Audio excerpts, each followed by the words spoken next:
I want to talk about one of my favorite books today, and this is it. It's called The Tales of Despereaux by DiCamillo. And it's one of my favorite books because it is the story of a little mouse who does big things.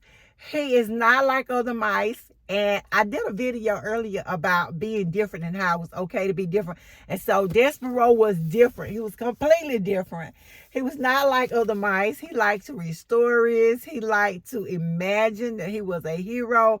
And he just was in love with this little princess. And so as I read this book, I was sort of going through something in my life that had me, depressed. And as I read it, it brought me out of my depression. I read this book November of 2005. I'm probably pronouncing it wrong. 2005. So I read this book, and it talked about light, and it talked about the difference between light and darkness, and it talked about doing the impossible and going on a journey, and it signs of faith were everywhere. And I wrote it in here years ago, because I read this, and as I was reading it just touched my heart so. And then I had the privilege of getting to meet Kate.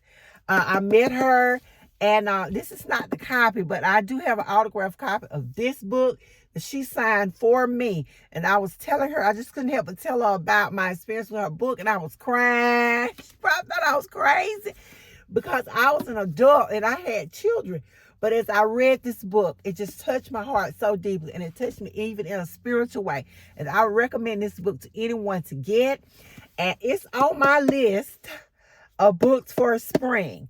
So as you're going through your list of books to read with your class for the spring, if you have upper elementary, middle school students, I might even dare say try it with high school, but definitely middle school, upper elementary, this is the book for you. Don't hesitate to share this with your students. Don't forget to click the link below and check this book out at your local Amazon store. Get the book.